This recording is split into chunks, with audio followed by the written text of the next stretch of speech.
GPVWC 2020 is go!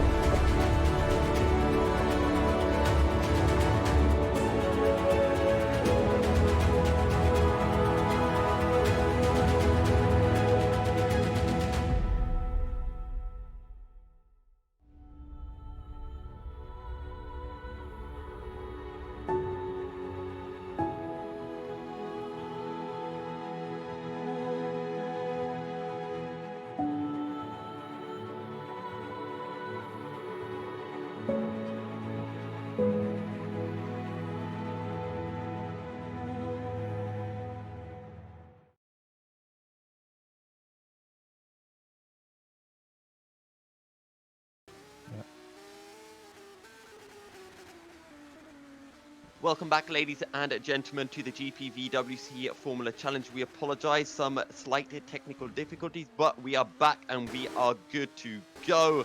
And when we were off for a little bit, David, that top five was incredibly close. However, it started to spread out a little bit. Martin Hemmingsen taking provisional pole 900ths of a second ahead of Key Hextra, who is a further 0.2 ahead of Amari Watson, Daniel Hurlock, and Guillaume Branton. Yeah, that's absolutely right. So Hemmingsen, the first man into the 18s here this evening. Also, man moving up through the standings. Rozak's up to P6 as well. Hopefully all back now and all working for the people at home. A couple of things I forgot to mention as well, that Danny Robbins, who's currently P11, he's got to take a 30-place grid penalty at the end of this, so he'll be marching down the back of the field, but good to see that he's at least got some pace.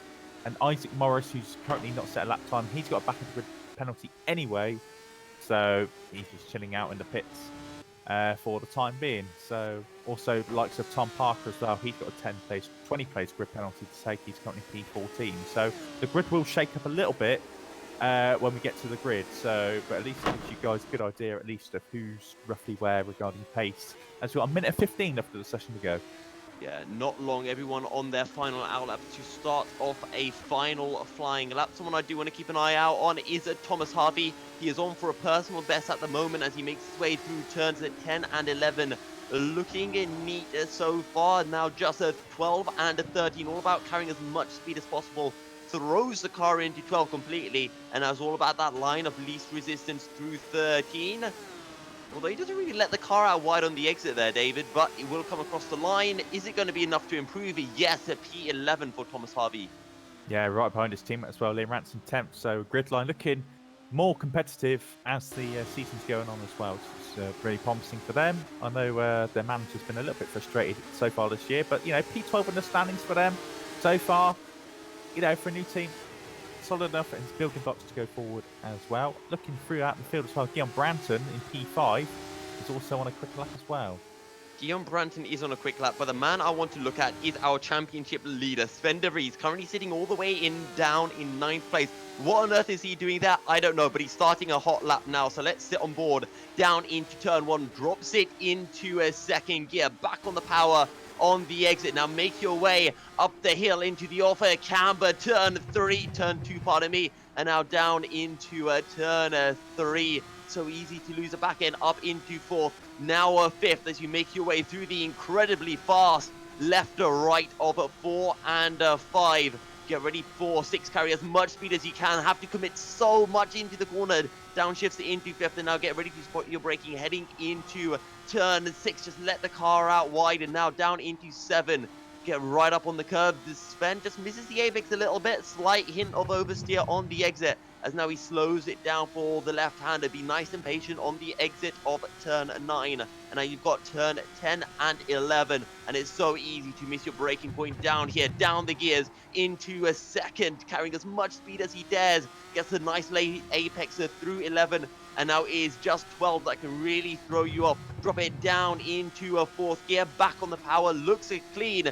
But is it fast? Sven de Vries, he's gone purple in the middle sector. Is it going to be enough to snatch a pole away from his championship rival, Martin Hemmingsen? Time will tell. What is this from de Vries? It's only P3, and it's a 19.1 from your championship leader. Yeah, he needed that. He needed that big time because he knew he was going to be in traffic otherwise, but he's put himself in the game for a race victory here this evening. But what Martin Hemmingsen taking pole position So the only man into the 18s were from Hoekstra, from Sven de Vries to the top three in the championship.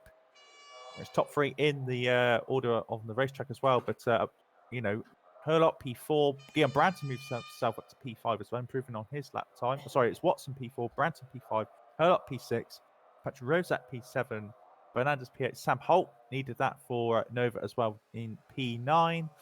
You know, to kickstart his championship because he's had a couple of rough rounds, and Liam Rance rounding out the top 10 as well. Just going down the rest of the order, Danny Robbins, he'll serve a grid penalty all the way down to back of the field. He was 11th. Thomas Harvey, Gabriel Solomon is debuting 13th. Tom Parker, 14th. He'll have a grid penalty to take as well. Tom Voss, Max Reichel, Deacon Fairclough in 17th, improving all the time for Downforce. Mattis Rekus on his debut for Rookie Monsters 18th, Mikhail Tumala, and Luca Flask rounding up the top 20. Now, David, before we did come live, I know you kind of had Tom Voss up there as an outsider's a chance of winning that second race. Well, he's in a fantastic position at the moment if we were to head into that race 2. Of course, that race 2 is going to be a grid swap, a full reverse grid from positions 1 to 10 or from positions 1 to 15. Somewhere in the middle there we'll see. Last time we got the full grid swap at Turkey, where it was from 1st to 15th. So you never know what could happen heading into round 2. But if you're the likes of Martin Hemmingsen and Sven de Vries, you'll be hoping it is as small of a grid swap as possible. Yeah, so now they move over to the warm-up session now. Just counting over now, I'm just going to look at the penalties for this evening as I flick through just to see what's going on there. So, as I said, Isaac Moritz is going to have back for demotion. He didn't quite set a time anyway. Enarado is going to have a 20-place grid penalty. Well, I say he's quite far down the order to 26 anyway, so don't affect him too much. Deacon Fairclough's going to move back one position. Tom Parker goes back 20 places. Filippo Canea goes back by 20 places as well. Patrick Rozak also goes down by 20 grid places. Dan Hutt goes down by 10. Actually, Canea goes down by 30 places, not 20. I'll correct myself. Deacon Fairclough actually goes down by 6 positions, not 1. And Danny Robbins goes down by 30 places as well. So it's going to be a bit of a mixed up grid there to what you've just seen, as I lose connection to the server very quickly there. But yeah, I say here at Zandvoort today, it's going to be critical to not only get a clean start, but not make mistakes. If you make a mistake, you're going right down the order. Even a small mistake's going to cost you like 3, 4, 5 positions, because it's just going to be a long train of cars in this race throughout both races. And tyre wear on that front left tyre as well going to be critical as well. So, you know, protecting that left front tyre is going to be it's going to benefit somewhat, particularly as you go down the last sort of 2 or 3 laps or so as well. And I think that first lap you mentioned is going to be so vital as well, because the track really narrows as you make your way through turn 2 into that tight hairpin of 3, and one car misses their braking point. That could be a massive Constantina effect with a big implications, not just for race, not just for the first race, for the second race and for the championship as well, potentially. Oh, massively. And I'll tell you what, you know, whoever gets that reverse grid pole this evening between 10 and 15 is probably going to be the best chance of the season to stay out in front, because there's so little chance to overtake. So those who are fighting that sort of mid-pack, particularly if you're aiming for sort of 10th, 11th, 12th, obviously there's a bit of luck involved, who gets what, but that's going to be critical as well. So you might see a team who may have had a chance in the past but not taking points. You know, it's going to be Christmas Day for them when we go through to race 2 as well. But I say 18 lap races tonight. You know, it's still a long old slog. Pump around Zandvoort, which is very narrow confines on the track. So it's going to concentration's going to be at the maximum. I expect close racing for the most part here, particularly in these tight braking zones as well in the opening laps. And I do want to keep an eye out for the Santon Motorsports drivers of Omari Watson and Daniel Hurlock starting in 3rd and 5th. Really strong stuff from them in qualifying. But I want to take a look at how everyone does in warm-up. I mean, obviously, warm-up, it's, you know, it doesn't count towards anything in terms of your position, in terms of your race. But I think it is also a very good indicator of race pace, because if I'm not mistaken, we saw back at Istanbul Sven de Vries was very fast in qualifying, right up there with Martin Hemmingsen, but in the warm-up, Hemmingsen just looked that much quicker than Sven, and I think it's going to be interesting to see whether there is that same kind of discrepancy here at Zandvoort. Yeah, there is. I mean, it's going to be key. And the thing is as well, if you're fighting another car and you haven't got the race pace, you find another car, it allows the others behind you to close up as well. So if you are looking to pass another car, you've got to get a job done quickly, because otherwise you're going to be swamped by cars behind you. So having a quick car is going to be key. Also, timing is going to be key around here. Making the move and making it quickly will be critical. Otherwise, you could see yourself with a big train of cars behind you, looking to make that same move on you as you are to them. So, but having a few tenths of advantage here is not so critical, because it's less. If you're on traffic, it's less chance to really use it. But it always helps to a degree. But it's going to be taking opportunities and making clean, concise passes. That's going to be the key to having a successful day today. And, generally we see in a lot of sim games out there, when you get these DRS trains forming at tracks like Monza and Spa, you tend to see drivers working together just to try to pull away from, the rest of the field, so that they can then later on battle. And I'd be interesting to see whether we do see something like that, where Martin Hemmingsen and Sven de Vries can just work together, maybe for those first 5 laps of 18, just to get a nicer gap from the likes of Daniel Herlock, from the likes of Wopke Hextra, and then they decide to fight, or whether they're going to be at it like cats and dogs from lap 1. And as I say, that Sven de Vries goes fastest in warm. I think if they're going to give each other a hand, it's probably going to be with boxing gloves after what happened in Istanbul. So I won't expect them two to help out each other too much. But watch out for Wopke Hextra. I think he's going to be critical, because he's in that sort of championship fight with Hemmingsen's only 8 points behind. Yeah. Watch out for him. He's going to be a dark horse. Not many people can talk about him so much, but he's a dark horse in his championship. And if he just keeps getting solid points hauls, that could really add up to a championship push. I think it's out of those 3 for the time being, but behind them in the standings as well, it's a really, really close fight elsewhere. So, one or two good results or bad results can make you fly up the standings, or crash right down the standings as well. Look at Sam Holt, for example. He was looking P2 in the standings after the first round. He's had a couple of rough rounds since then. Still P6, but over the next sort of couple of rounds, unless people like that don't pick up their game, they can go from like 5th down to 15th very, very quickly. So all these events, every event, even though there's 16 rounds to play with, every event's critical for your championship position. One driver I do want to keep an eye out for is Max Reichel, because back at Istanbul, he looked like he had pace. I'm pretty sure he got some decent points as well.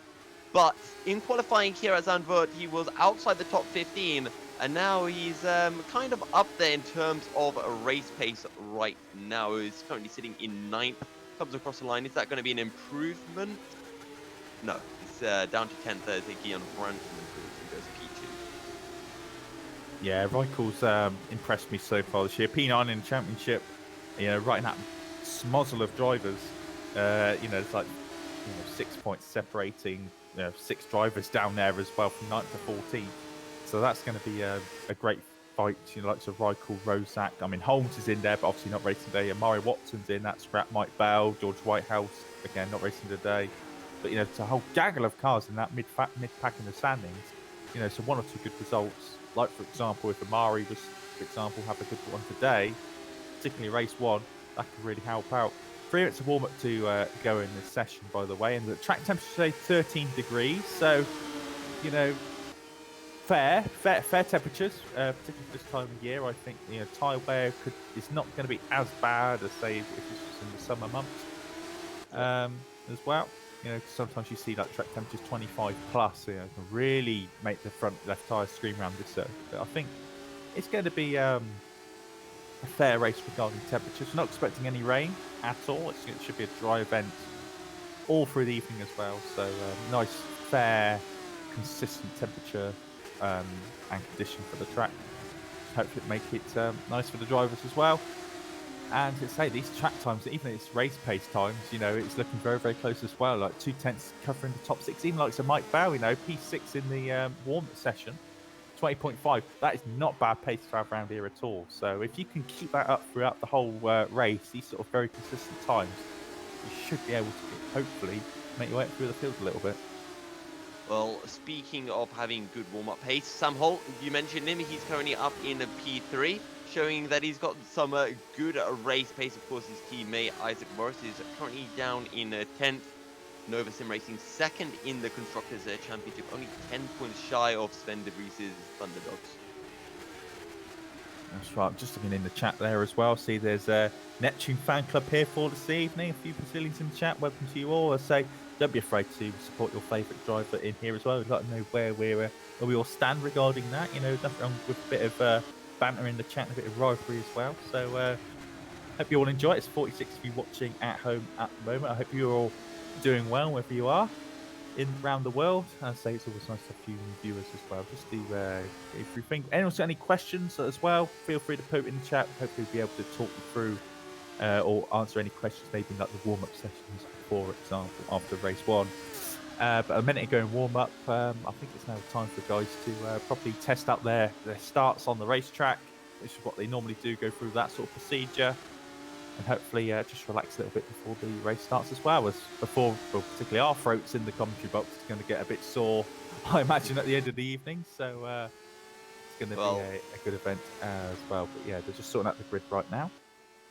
Well, David, sadly for my throat, I forgot to bring my bottle of water, so I'm going to have to run and grab that after race of one. But the drivers do have the luxury of heading into the pit box and, you know, just taking a quick break, maybe stretch out your legs, grab a quick drink, grab a snack, maybe get yourself a bit of toast, slop some Nutella on it, and quickly munch it down.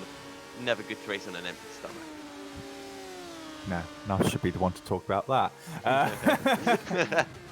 But yeah, it's again after this round as well. Obviously, this is the only event that's happening in Zandvoort as well. We've decided as a community to for Super Cup, Super League Lights, and Super League to go to Hungary because there was a few difficulties with the circuit for these for those types of cars around here as well. So this is the only event we'll see in Zandvoort.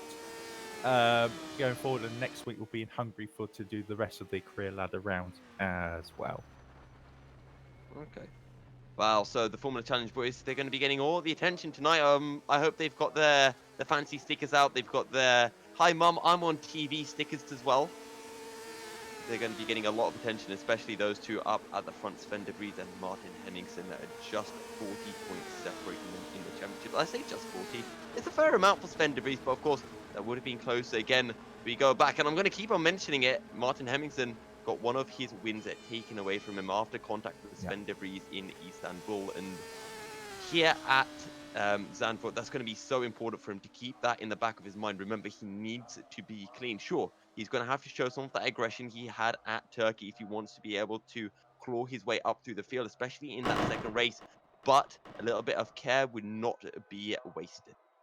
Yeah, just another thing to note as well, the Teams Championship, Thunderdog leading the Teams Championship by 10 points from Nova, who are a further 10 points ahead of Neptune, so 20 points covering the top three. And then behind them, 4th, 5th, and 6th are Sumbik, HGP, and RBA, are separated by 3 points, 79 plays 78, plays 77. So that is going to be critical for them. And Santon as well, they're down in 62. If they can capitalise on a great race one here, they might be up at that, about for 4th place as well. Looking back down throughout the standings as well, you got Madness sort of up on their own on 50 points. Then behind them, great, very close battle again. 8-6 Rady Racing, Downforce, Team Gridline as well. 8-6 E-Racing, Downforce, Team Gridline, and separated by 3 points as well for 10th, 11th, 12th. Then Valet, Drive Games, Seat, Friesland on 9 points, and obviously Rookie Monsters with no points as well. But it's very, very close battles, even in this very early stages of the championship. As I just seen how the cars line up on the grid for this first race.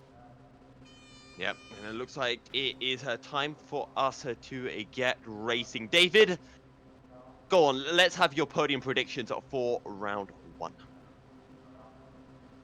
I think if they keep it clean, it's going to be the top three because it's so difficult to overtake. And normally these guys do, they do tend to, they're quite talented drivers, to be fair. So I can't see too much argy-bargy between these three at the front of the field. But the likes of Watson, Branson, and Branson's going to be struggling because he's on a controller. So tyre wear for him, he's qualifying for him is always really, really important. Yep. So it's going to be difficult for Branton to do that. The likes of Watson, Herlock, even Fernandez and Holt, if they got the opportunity to sniff out a pass, they'll do it. But for these guys at the front of the field, it's going to be paramount for them to keep it clean. Otherwise, they could see themselves from the front of the field right down to the mid-pack and further down if they're not careful. So now, David, you've got to cast with me 1 week already, one race event, and you know how much I love excitement, how much I love conspiracies as well to some degree. Now, here's my theory. So when I make race predictions, David, I don't use logic. I go with my heart. You know, it beats hard for me. Now, as I said before, I'm going to be a bit of an Amari Watson fanboy for tonight. Why? I don't know, but I'm going with it. So I'm going to go with Sven de Vries is going to find a pass on Wopke Hextra. Then there's going to be contact between him and Martin Hemmingsen. Wopke Hextra is going to kind of get forced out wide by this, and it's going to let Amari Watson pick up the win from a Wopke Hextra, and it's going to be a 1-3-4 Santon Motorsports with Daniel Herlock taking the 3rd spot on the grid. Crazy? Yes. Possible? I don't know. I didn't put your mortgage on that. Just saying. I'll just run down the grid very quickly for you. It's Martin Hemmingsen's going to be on pole position for coach during row 1. Then we've got Sven de Vries and Watson on row 2. Branton and Herlock on row 3. Elias Fernandez and Sam Holt row 4. The 2 gridline cars on row 5. Lance Reed and Thomas Harvey. Gabriel Solomon and Tom Voss on row 6. Max Reichel and Mattis Rekus on his return to Formula Challenge in row 7. I think it's the highest that the Monsters have been all season in qualifying. Mikhail Tamala, ex-Super Cup driver in P15 with Riboli P16. Barros and Fairclough on row 9. Gerrit de Vries in the newly liveried Friesland for this event. Mattel Bolko, row 10. Rob Rusa and Patrons at row 11. Picantaro and Stoffner, row 12. Mike Bell going to start from the pit lane 25th. Luca Flowers 26. Dan Hutt and Tom Parker after his penalty, they're going to be row 14. Danny Robbins and Enamorado, row 15. And Filippo Caneo and Isaac Morris, row 16. Steve Morris is also starting from the pits as well. Yeah, well, everyone is pretty much on the grid. You can see that lovely blue Neptune sim racing car lining up on pole with Wopke Hextra alongside. But it's lights out and away we go. Martin Hemmingsen tries to squeeze out Wopke straight away, and Sven de Vries will slide in right behind Wopke. One of the Santon Motorsport cars goes really deep down into turn 1, but it's still Martin Hemmingsen who leads away. Wopke Hextra in a second, and Amari Watson is up to 4th place with Daniel Herlock right behind him. It's been a great start from the Santon Motorsport boys, but it is Hemmingsen who leads the way on a lap of 1 of 18. But look at Wopke Hextra all over the back of the Neptune and sim racing cars. We make our way up the hill and into a turn 6. So Hemmingsen was not messing around at the start, was he? He just cut across straight away on the ultra defensive. It holds position. See Gerrit de Vries has lost his front wing early on in the lap. He's going to come to the pits, but a great start and very, very close between everyone. Pretty clean throughout the field, which is good to see around Zandvoort as well. Everybody making it through clear apart from de Vries, who's now coasting his way back to the pit lane. But Hemmingsen already keeping both eyes, well, pretty much both eyes on the mirrors of Coaster and de Vries are in tandem and trying to work their way past the Danish driver on this first lap, and both Santon boys, well, 4th and 5th, and then Branton already looking like he's starting a bit of a train in 6th position as lap 1 almost completely straight away. And it looks like Herlock has actually got a pretty good runner coming on to the start-finish straight. Of course, the DRS not enabled just yet, but he's right on the back of Amari Watson as we make our way into turn 1. Goes on the brake very early. Might be looking for the switch back, but won't be able to find it. And Amari Watson heads at Daniel Herlock, and I'm interested to see whether these... sorry to cut you off. Contact at the back of the field. Oh, and flying goes the Madness racing car of Tom Parker. He's upside down in a gravel trap. He's collected Canal. I'll see that on replay if we can. Looks like Parker's out-braked himself into turn 1, and he hit the back of Caneo's car in the gravel trap since Parker's just, wow, doing gymnastics in the air. Oh, Branton's doing gymnastics as well. He's completely gone. God knows what happens there. I think there was contact with Daniel Herlock. They were switching positions for a second. And where on earth is Guillaume Branton? He's in the middle of nowhere. He's found a way back to the track eventually. He's driving among the spectators, just waving hello and running them over right now. Oh, he's on the escape road. Look at that. He's mountaineering. I think he's been watching Jack Mayer do these track guides. I think around this. How do you do this? Oh, wow. I'm sorry, I don't even want to commentate on the racing now. This is just very entertaining right now from Guillaume Branton. Well, we'll leave him to it. We'll leave him to it for now. If he sent a post. No, he's given up. I think he's back in the pits. He has retired. Anyway, back to the racing, David, as we had a little bit of a wildlife tour. If anyone remembers that from the good old days of those F1 online duo career modes with Tim Marduk and Arava. I just got those vibes coming through there. But it is Wopke Hextra who is on the back of Martin Hemmingson, and yes, Sven de Vries in a tow. Amari Watson in a 4th place, and he is on the back of these guys, managed to pull a bit of a gap from Daniel Hurlock, who I'm pretty sure had some form of contact with Guillaume Branton, and that is bad news for the RBA Racing boys. Notice as well that Watson is closing up a little bit to the front three. You got Hemmingson, got Hoekstra from de Vries, and Amari Watson there, 4th position. Hurlock there in 5th as well, and it's starting to spread out a little bit further back as well. I'm seeing some good battling players. Fairclough down inside of the Ricky Moss's car, Mattis Records. He goes up to 13th. Of course, these guys at the back of the field, Tumala, Boss, they're going to be scrapping these lower positions very, very hard to try and get reverse grip of race 2 as well. So that's something that I'd like to keep my eye on as the race progresses. Yeah, and don't forget, we are on lap 3. This is the first lap that we will be having DRS. Let's see if Wopke Hextra can use that to his advantage as we make our way onto the start-finish straight. He's in the tow of Martin Hemmingson, but Hemmingson getting a very good run through turn 13, and he will hold on to P1 for now. Don't count out Ilias Fernandez as well, as actually Daniel Hurlock, he's just got the fastest lap of the race, 1:20.714. He's currently 1.4 seconds down on his teammate, but with pace like that, he'll close in very soon. Liam Rats has made a mistake first back in P9, and he's let Gabriel Solomon. He's had a great start from P8, 11 on the grid. He's up to P8 already, and now the 2 redline cars going side by side through this winding section of track. Looks like they sorted out. Thomas Harvey gets past his teammate into 9th position. But gridline cars, they'll be happy with this so far. 9th and 10th, they're down 12th in the championship. Good ball of points coming in if we can hold on to it. And Tumala holding up a load of cars just behind them, starting from 11th place backwards. Yeah, and Thomas Harvey, named after the ex-touring car driver and current commentator of the British Touring Car Championship, Mr. Tom Harvey. I wonder if there's any relation there between the two of them. Who knows? Is that Tim's brother? Oh, sorry, Tim Harvey.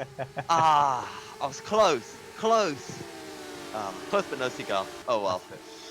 See, this is what happens when I haven't been able to watch a BTCC for, it's been a while now. What, 6 months, roughly? Yeah, it's not that one. Well, this is a good substitute for it in some ways, you could say. Better substitute at times. Yeah, Hemmingson now pulling away a little bit, 6/10 up the road a little bit. And it's difficult to follow. Daniel Hurlock's made a mistake. Ilias Fernandez has found a way through, and now Sam Hall on the outside through turn 3. Won't be able to find any way. He has a little look to the right, look to the left, as now they make their way down the hill, and is the Nova Simracing car of Sam Hall all over the back of that Santen Motorsport car. Sam Hall could have a little look down into 6th, but decides against it. Nevertheless, Ilias Fernandez up into 5th place. And it looks like both Matthew's cars are out the race. Meal retires along with Parker, and Branton's out as well, obviously, after his exploring. But Daniel Hurlock hit the wall on his mistake as well, so he's going to have damage on the right-hand side of his car, which might affect him in the later stages of this race more so than now. So obviously we're on the 5th lap here as well. We're nearly 1/3 of the race done already after the next lap. So Daniel Hurlock, he's lost the position to Sam Holt. So Sam Holt has found a way through, and I believe it was into turn 9 or on the exit of turn 9, but Daniel Hurlock down into 7th place. So yeah, clearly that damage is going to be costing him that little bit now, and he's got Gabriel Salomon on his tail in that second Neptune Racing car. Of course, Gabriel's teammate is Martin Hemmingson, who leads away 6/10 ahead of Wopke Hextra. I'll tell you what, Sven de Vries as well. He might have Watson behind him, but he'd be more than happy to be in this position, I think, at the moment. You think it's a long game, a long championship to play for, and you say you still get, 16 points for finishing in 3rd position. I'd be more than happy just to sit there for now and let the race play out. He'll have one eye on Watson in his mirror for sure. But I say it's a long way to go, and De Vries might just be saving the car, saving the tyres a little bit. Maybe ready for attack later on, but he doesn't have to. Danny Robbins just set the fastest middle sector of anyone, as Omari Watson, he set the fastest first sector. So Omari Watson definitely showing some good pace, matching the pace of those top three. Top four currently separated by less than 2 seconds. Just want to see if Daniel Hurlock has anything actually under that lovely green car. Kind of reminds me of the old Jaguar F1 cars from, when was it? Back in the early 2000s. And let's see if Daniel Hurlock can close up in onto Sam Holt and find a way through. I just want to keep an eye on the battle, actually. P11, this is a great battle from Tumala backwards, and keeping an eye on this for just a few moments or so. You've got Voss and Mantis Reckless as well battling for P13. This great scrap of cars. Look at that, down the back straight. Both got DRS down here, down this pit straight, and Reckless now around the outside into turn one. Can he make the move stick? Looks like he's turning around the outside, trying to pinch Tom Voss into the corner, and looks like he's done it. Great move from Mantis Reckless there. Bit firm, but he got the job done. There's no contact either, so Reckless up into 13th. Proof that he can overtake around Zandvoort. Great to see. Yeah, around the outside of turn one. Fantastic stuff from the team Rookie Monsters, man. How is his teammate doing? Danny Robbins down in 18th place. He had a grid penalty, right? So yeah, he's made good gains up the road and might be able to make his way into that crucial top 15 spot and maybe find himself on a pole heading into round 8 of the championship. Say one man as well, got worth a mention actually, because he's had a bit of stick since joining GPVWC. Stephen Fairclough up in 12th position, in a good position here and racing quite well, with now racing Tumala as well. So credit to him, you know, it's still early stages, but he's racing fair and racing well in the points. So give him credit for that. Let's hope he can stay there and have a good race in the midfield as well. But Hemmingson now looking to break the toe down this front straight, and the gap's still around sort of 6-7 tenths of a second. Yeah, he's starting to put in some quick laps and slowly eking out an advantage over what the Hextra. Sven de Vries not making any inroads on the Hextra, and Omari Watson just that little bit further behind. Daniel Hurlock still on the back of Sam Holt, as Elias Fernandez just keeps a nice 1.2 second lead over the Nova Simracing man. He is, you know, and just looking through the field as well, it's all gapped out a little bit now, so the top 10 are pretty much on their own now, you know, so, and then obviously that battle for back between 11th downwards is all nice and close. Max Reichel's retired from the race as well. We know he's bigging him up before the race. He's had an incident somewhere on the 6th lap and has retired from the race as well, so unfortunate stuff for him. I say there's a lot of guys looking to replace his position in the championship for P9. There's a lot of people going to be sniffing that position now and getting some big points from this. Yeah, they will indeed. As Rocky Extra is closed back into Martin Henderson just a tiny bit this time. Rounders, oh, that's a Fairclough looking down the inside. There's a contact, and right after you were praising him for having a clean race, there has been contact. I'm not sure whose fault that was, but that's Deegan Fairclough up a few positions as Mantis Records loses the back end on the chicane, and that is contact between, I think that's Tuamala and Tom Voss as they make their way onto the start-finish straight on to lap 9 of 18. Tuamala on the outside of Tom Voss is 3 abreast as we make our way down into turn 1. This contact that was always going to end in tears, and that's Michael Tuamala into the gravel. That's his race wrecked as if Dionys Faros around the outside through to inside 4-3. Is he actually going to be able to make anything work onto Patrick Rozak? No, not quite, and Rozak holds on to 14s, but Faros might not be done. Yeah, he looks right, he looks left, and he's got Danny Robbins all on his backside, and Robbins looks for the inside, but he gets the door slammed shut in his face through 6. Oh, and Rooster's gone flying over the wall. That's another one going exploring, but Rooster's had an enormous accident at the back of the field with a few other cars, and he is out of this race conclusively out of the race on his class. off the barrier, 3 wheels on his wagon, and he ain't going no further at all. Unfortunately, the Volco's been affected as well, no rear wing. Getting back to the earlier racing with Tumala, I'd pin the blame on Tumala for both of those cases, actually making it 3 wide into the corner and turning on both cars, and turning in on Deegan Fairclough as well, you know. So that's where I'll put the blame for on that. But obviously, that might be something that looks at afterwards. But yeah, quite a big accident for Russo, and again, consequently out of the race as well. You know, so no points from him again. He's only at 1 point this season so far, and it looks like he's you know, it's going to be difficult for him to get more points in race 2 as well. So tough times for him. Yeah, halfway point of the race, Danny Robbins up into 16th place, and he is on the back of Dionis Faros, just trying to find a way through on that Valet Esports driver, but no such luck so far, and he wants to get right up into that top 15 to maximize his chances of starting towards the top end of the grid for round 8, second race where we do get that reverse grid somewhere between the 10th and 15th position. That is, yeah, it's going to be key for particularly a lot of these teams seem further down that looks of downforce as well. Rookie Monsters as well in that 13th position at the moment. As well, Valley Esports, you know, they're all around that sort of area, so it could be critical for them to kickstart their season, getting away at the field. Just noticed as well that Sven de Vries has just passed the back marker there, and Murado now involved with the leaders after he's had problems in this race. But the top 4 still by themselves. Hemmingson, Hoekstra, de Vries and Amari Watson just turned off a little bit this battle, but he'll be delighted with the way things are going as well. And then Elias Fernandez, again in P5, having a strong season and carrying that on so far here. But he's getting close in. Oh, look at Daniel Harlock. He's looking for the inside as Sam Holt runs wide, but he's not going to be able to find a way through. Forced to slot in as both of these two have been closing in onto Elias Fernandez, but Daniel Harlock really upping up the pressure on that Nova Simracing driver. Notice that Riboli has made their way into the pits. It doesn't look obvious what's wrong with his car, you know, as well. It might be a little bit damaged, but I couldn't see what's wrong with the car necessarily. But he's now going to lose his way out of the points as well. Also, Pignataro is now making his way into the pit lane with no front wing as well. So I know he's got his Italian fan club in the chat. They won't be happy to see him trawling his way down the pit lane. But battle for P5 with Fernandez, Holt, Herlock, going to be spicing up a bit. Will indeed, as Isaac Morris and Mike Bell, they're having a little bit of a battle for 17th place. And if I'm not mistaken, Mike Bell definitely started in the pit lane. I'm not quite sure where Morris started Morris from. As well, yeah, they both start from the pit lane. Okay.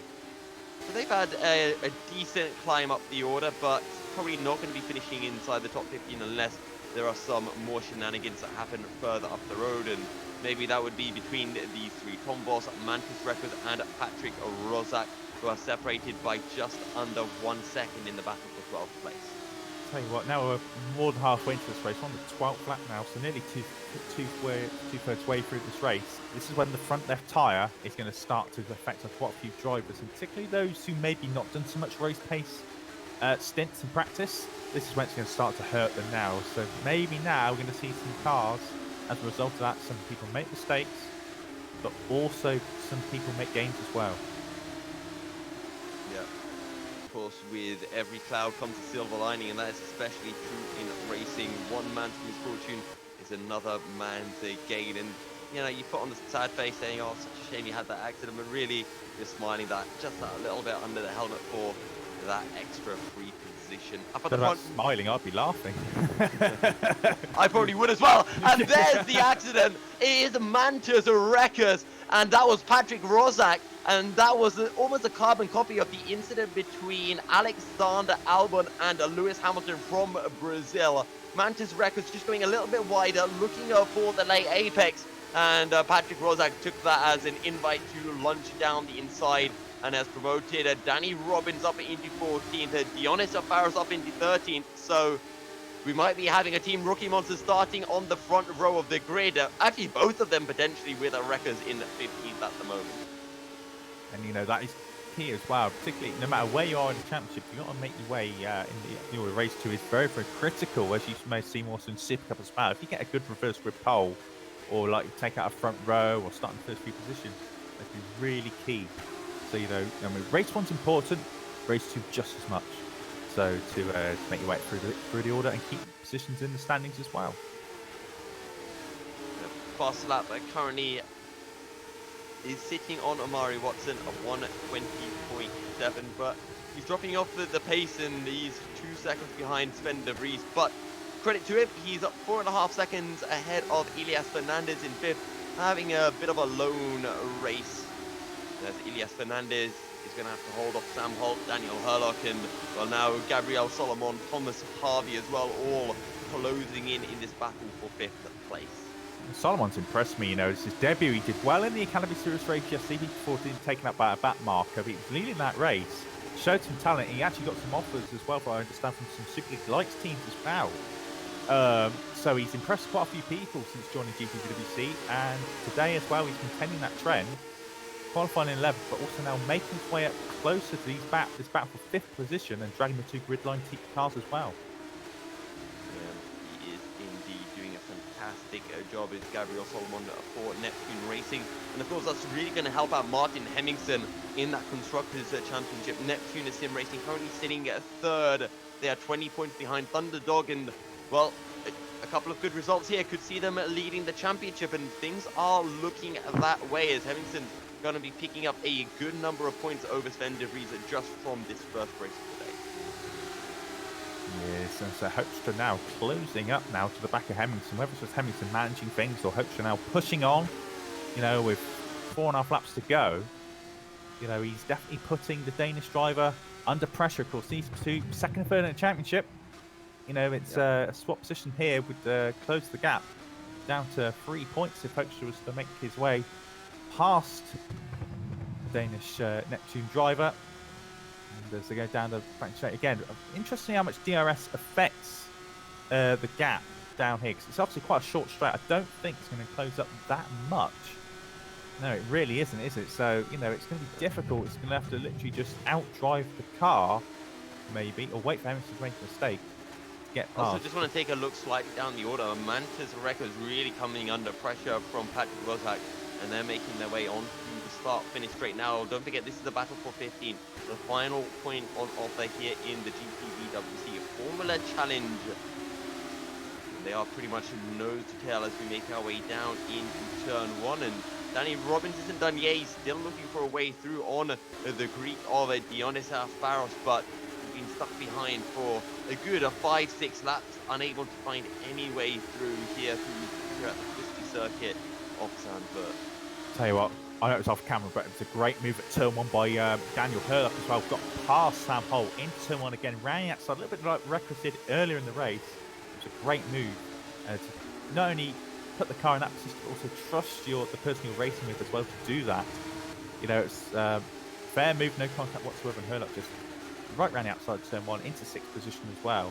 And again, it's all getting nice and tasty now. Well, the lead is now just starting their 16th lap. It'd be 3 laps to go this time round. Yeah, 3 laps for Wattier Hextra to find a way through on Martin Hemmingsen. I guess I was kind of close with my visualization at the start, although it's not Sven de Vries and Hemmingsen, it's Hemmingsen and Hextra. But I am just trying to keep an eye on this battle for 13th place. Dionysa Faros are leading, Danny Robbins and Mantis Records. It is very close, and anything could happen at any given moment. Of course, keep an eye on Watki Hextra as well. But here we go, the mover for 13th. Danny Robbins can't find a way down the inner side still. This might give Mantis Records a really good chance of finding something, but no, he gets the door slammed shut by his teammate. He says, sit behind me, whippersnapper, just watch all. Contact there, and that is Danny Robbins into the wall, and almost a very dangerous rejoin as a result as well. Down to 18th place. You know, and Robbins is getting himself a bit of a reputation as well for not really lasting too long in leagues here at GPWC, or teams, I should say. That won't help his mentality going forward, because he had some points there for Rookie Monsters in the bag pretty much, and now he's falling well outside that now, and looks like he's going to be down for P18 at least for the time, and it's not long to go left to make up for that as well. It's battle for 13th. Faros, Reckless and Rozak, of course, they're all holding each other up, and that could allow the likes of Isaac Morris and Mike Bell to close up this battle as well in the later stages. Yeah, it could indeed, as Martin Hemmingsen makes his way onto the penultimate lap of the race. Half second is a gap between himself and Watki Hextra in second place. Sven de Vries a further 1.6 seconds back, and he just has not had the pace of this time out to keep up with those two. Amari Watson a further 3 seconds down the road, and then there is a whopping 6.5 second gap to Elias Fernandez in fifth for Sombic Esports. Yeah, so not long to go now. 1.5 laps to go, and it looks like a bit more spread out now. Hemmingson looks like he's got this under control at the front of the field. Extra pushing on. Sven de Vries not dropping back at all. You know, he's still 1.5 seconds behind what P for the time being. And Amari Watson, P4, that has been his best result in GPVWC so far in his career. He'd be delighted with that if he can hold on to that as well. But it's back for P5 intensifying. Still with these 6 cars scrapping over 5th place. And as you mentioned, Daniel Hurlock got past Sam Holt into turn 1 last lap, or the lap before, and I'm sure he'll be looking to pull something similar off onto Elias Fernandez as they make their way down into turn 10 and 11. He needs to get the run through the final corner, and I saw a puff of dust. Elias Fernandez, did he get a bad run? No, not quite. And Daniel Hurlock, he touches the gravel. He's really pushing as we begin the final lap of the race. Wopke Hextra is at 3/10 down on Martin Hemmingson, but he's not going to be able to find anything into turn 1. And I fear it's going to be the same for Daniel Hurlock. He will have to slot in behind Elias Fernandez. And unless Fernandez makes a mistake, I think Hurlock will just have to settle for 6th place.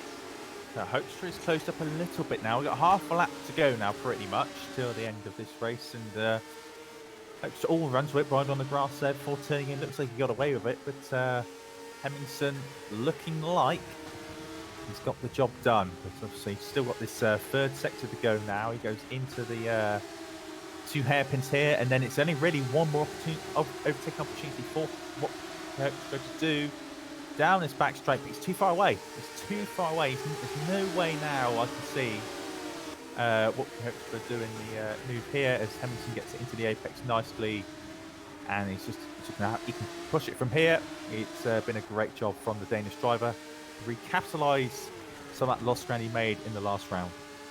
As indeed, it's been a flawless race from Hemmingson. The only questionable incident was when he turned across Hextra off the start line, but I don't think it's going to be enough for this race win to be taken away. Martin Hemmingson picks the win ahead of Wopke Hextra. Sven de Vries takes 3rd. Amari Watson a fantastic 4th, and it will be Elias Fernandez in 5th with Daniel Hurlock all over his tail. One more lap, I'm sure Daniel would be saying. Sam Holt takes 7th, ahead of Gabriel Solomon, Thomas Harvey, and Liam Rox complete the top 10, but it will be Deegan Fairclough who takes 11th ahead of Tom Boss. Dionysio Faros with a Mantis Records and Patrick Rozak on his tail. Isaac Morris will not be able to pick up any points for Nova Simracing this time out. So 1st points of the season as it stands for Rookie Monsters. They'll get 2 points out of this, and congratulations to them on that. Just looking down further results. Mike Bell gets 17th, Danny Robbins 18th, Luca Fast 19th, Felipe Caner's going to take away P24 drive game seat again. No points for that team. This time out, Mikael Tumalo after a couple of incidents. He looked promising for points. Got a bit too aggressive though, unfortunately. Down in P21. Riboli going to come home in P22. Dan Hutt's going to come home in P23 for Friesland.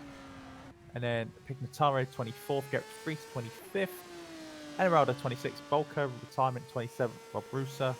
28th, Reichel, Stoffmill, Branton, and Tom Parker.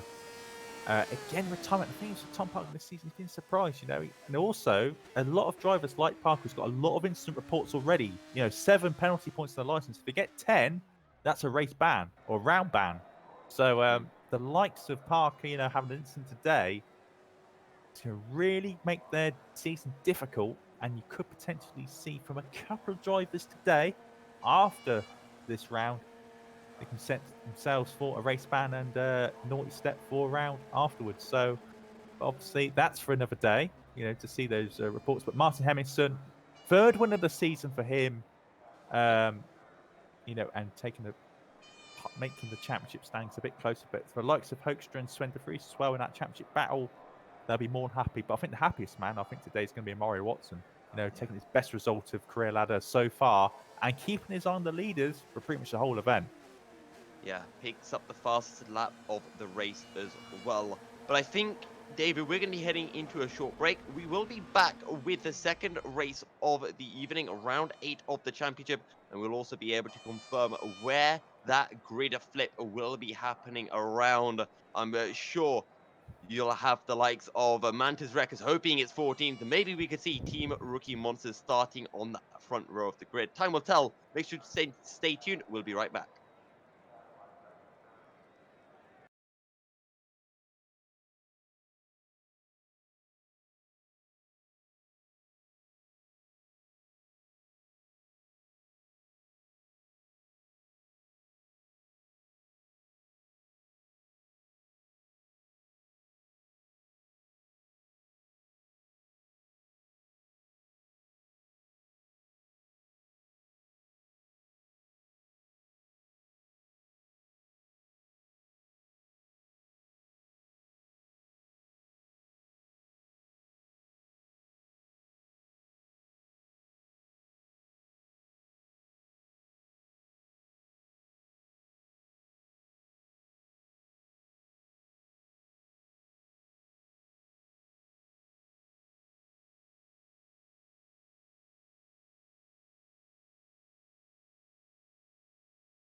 Welcome back, ladies and gentlemen, as we get ready to go for race, or I should say round 8 of the championship here at Zandvoort. And the reverse grid slot number is apparently 13, so it's going to be Dionis Faros who starts in Poland. I'm sure he'll be looking to do us proud. He will, and he'll be delighted with that as well. And as I said earlier in the broadcast, probably the one race of the season when you're starting on pole, as long as you keep it clean, you're going to be in a good haul of points because there's so little chance to overtake. You've got to be sensible. For the likes of the Vries, Wopke as well, Martin, Amari, who did well in race 1. It's going to be a tough day in the office for them to get up through the field. It's not going to be easy. That's one thing for sure. And it's going to be a lot of good, quick guys ahead of them as well. So they're going to have to take a sensible pill for this race too, and calm, patient. It's a whole different skill set needed than say the last round in Istanbul. You could have been a bit more aggressive through the field because there was a chance to overtake. Here, there's maybe 1 or 2 places topped, and that's it. So it's going to be a tough day for them guys. But so for them, my mentality would be just take some solid points home, and hopefully some of your rivals around you fall off. So, that's coming up in a few minutes' time. Obviously, it's 55 seconds warm to go, and we should be into the race session as well. So, David, what are your predictions then for podium in our second race? One man I think who's going to get a podium actually is going to be Thomas Harvey. I'm going to stick that out there right now. I'm going to see him in the top 3. Anyone else, it's a lottery, absolute lottery. It's going to be good. Hopefully, just clean races. But that's going to be the one name I'm going to say. I'm going to say I'm going to stick my neck and say Thomas Harvey's going to be on the podium for grid line in race 2. Call me a Santon Motorsports fan, but I'm going to go with Daniel Hurlock to take the win, ahead of Sven de Vries with Amari Watson taking P3. That's going to be a lot of, your prediction, a lot of overtaking, a lot of action going on then. Yeah. A bit of falling off. But after the first race as well, I'll tell you one thing. A lot of these drivers better take a parachute with them as well after what we saw in race 1. Yeah, there were some interesting scenes. Maybe it'll be enough to make it onto a highlight reel as...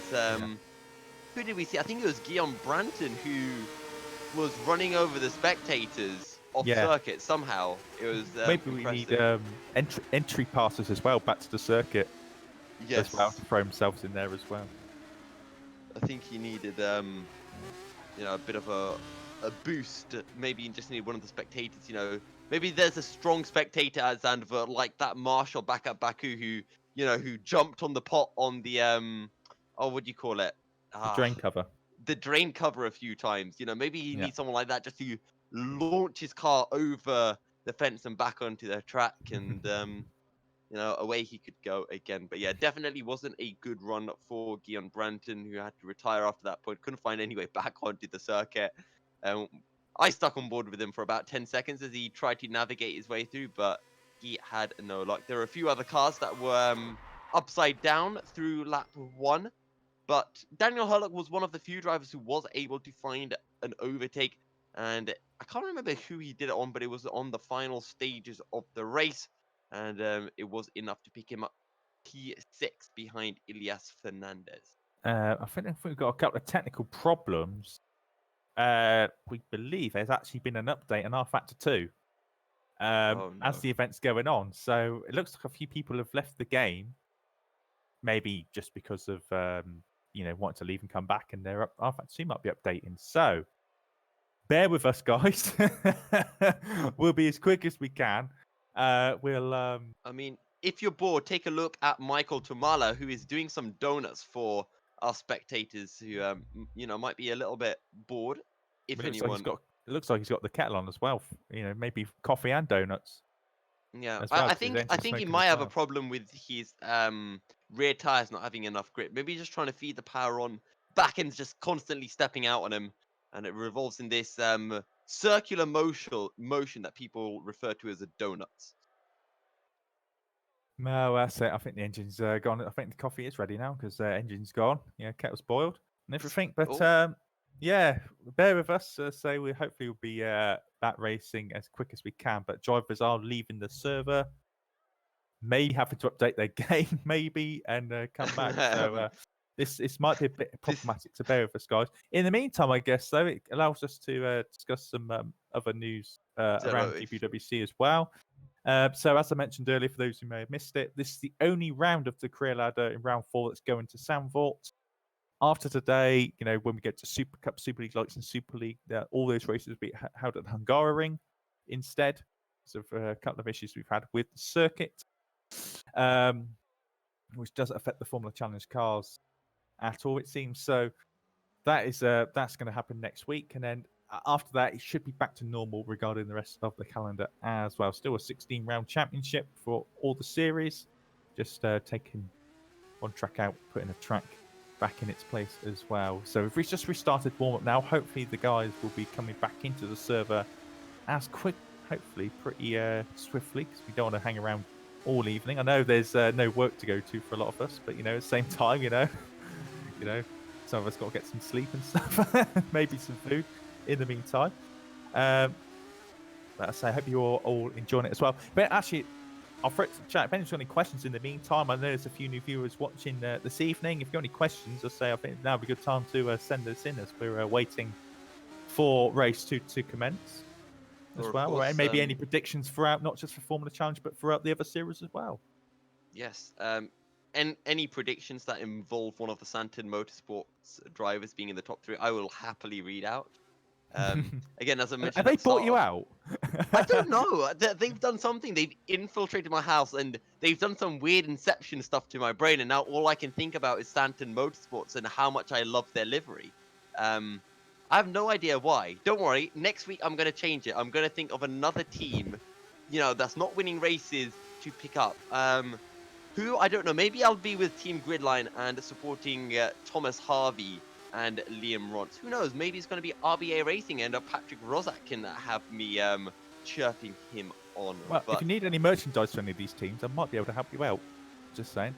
I think for that, we're going to have to ask our producer, Rob, to get the cameras working so I can show it off on stream. Not me, though, please. No, not me. That's fine. But as I say, it looks like people are rejoining the server slowly. We're at 29 people, so let's hope that people rejoin. Obviously, it's still a full 32-car grid this evening. Good news is that all the teams have managed to fill up the grid, which is not always the case. So it's good to see that all the teams are, trying to fill the seats up. That's what we're trying to do and promote here at GPVWC. Also, another little bit of news that you guys may not have realised yesterday, that if anyone is a new driver or want to take part in the Academy Series, from 2 weeks yesterday, the next round is at Poznan, which is in Poland. I think it's been put there to maybe promote the Polish influx of Polish drivers into the series. So yeah, if anyone wants to take part in that, sign-ups, I believe, will be open from tomorrow for that event at Poznan, which has been used before in GPVWC for the ITC Touring Car Series. So that's going to be a bit different and a bit unusual for a few of the guys. Obviously, I must be honest, I've not seen the touring single-seater race there before. It's going to be interesting on that regard. But yeah, another broadcast for you guys to look forward to in less than 2 weeks' time now. So anyone tuning in, maybe yourself, Yousuf, can get involved in that. I was about to say, I've been tempted to jump into the Academy Series. It's on a Tuesday evening, isn't it? Yeah, that's right. You get Rodrigo commentating with a guest appearance here and there. So yeah, get yourself signed up for that. And then it's exactly the same cars as these actually as well. So you get a first-hand experience of what these cars are handling like as well. I know I asked Liam Duval for some setups, but he refused wholeheartedly and said there was no chance I was getting a setup from him. So I guess I'll have to go into the Academy Series default setup. See what I can pull out. Maybe pick up a few wins as well. I'm sure you could sweet talk Liam. I know I can. So. Oh, okay. So I'll sweet talk you into sweet talking Liam to get me some pro setups then. Yeah, that's it. You got the right idea there, Yousuf. Okay, cool. I know Liam's watching as well, so just guilt trip him a little bit while we're here. Yeah. Of course, if I ever happen to be on the Super League Lights, I could just refuse to commentate on him all race until he gives me a setup. Looks like That's my deep second strategy. looks like as well. Maybe going back into the race. It looks like they've set the grid up for this race. There's 30 seconds left of warm up, so we possibly be going into the race now. 28 cars in the game at the moment, so I just want to point out, could we have a little bit of an F in chat? Because if you take a look at the GPVWC Academy cars on circuit, they don't have their own pit box. blame Manu for that. Yeah, That's all I'm saying. I was just scrolling through the cars and I saw the Saving money for it, isn't GPVWC. it? Yeah, That's this what is it what is. happens. This is what happens when you're an academy team. You don't get your own pit box. How much time do you think that cost these cars? You know, not having proper tire warmers on their cars. You know, not being prepped properly for the race, David. Well, at least it's dry. You know, if they didn't have their own pit box, they'd be left outside otherwise, I think. So that's difficult. I'm just going to look back at the history, actually, because I do know they did race in Zandvoort here before, back in the day. I'm just trying to look at their history. So the last time we raced here was back in wow, we didn't even race here in Formula Challenge. It was at Assen. It looks like here. Assen. Assen, That is which a great Emmanuel circuit. back in 2012 when Emmanuel Guscella and Yao Tyan raced as well back in 2012. So yeah, it's a long time ago since we had a Dutch round in this championship. Just looking at the history here, if I'm looking at the right page, that is not always the case. So yeah, I'm just as we got the time, I might as well make myself somewhat useful. Here we are, Zandvoort, and yeah, they've raced Super League here in the past, Super Cup and ITC as well. And the last time we raced here in Super League was back in 2012. So yeah, it's been a long hiatus for the series. And look at the names, you know, back in 2010 as well. Jason Muscat winning, Bart DeVos, Alex Cooper, 2011, 2012. Lucas Oya, Joe. I can't say his name. I'm not going to try it.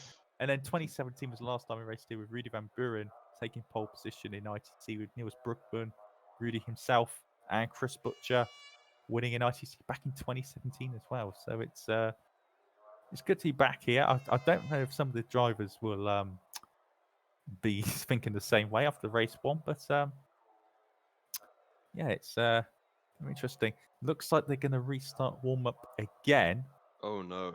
Potentially, because it's only 27 cars in here. So yeah, tough times. Well, just apologise from us, just apologise for what's going on. It just looked like though it is an R-Factor 2 update that's brought the problem here as well. And I don't think that Faros is in the server. He's obviously planning to take pole position, so he's going to be building up a bit of a sweat and a bit of a panic. Yeah. To get into the session, because for Valley Esports as well, brand new team. They missed the first. I think they missed the first. No, they were in the first round of the season. It was a late entry to the championship. I think a day or two before they managed to get into the grid. But this could be a big payday for them if Faros Zampong gets a good result. Which no matter who you are, if you're a brand new team to the championship, you will get a chance for a victory or get a podium as well, because it makes your whole feel better as well. Like Gallery 82 in Super Cup, for example, they've had some good days already so far. A few Formula Challenge teams as well have had some decent days and decent points hauls already. So, you got to give them the chance of getting some glory as well. Yeah, indeed. And of course, when you're looking to start on pole, especially for the first time, and you get these little delays coming in, it just starts to kind of eat away at your kind of mental sanity as well. And you think, it just starts to think what else could go wrong for me. You start overthinking things. You start overthinking turn one. And the biggest mistake I tend to find as well when racing is you get into this mindset of thinking, I'll race safe.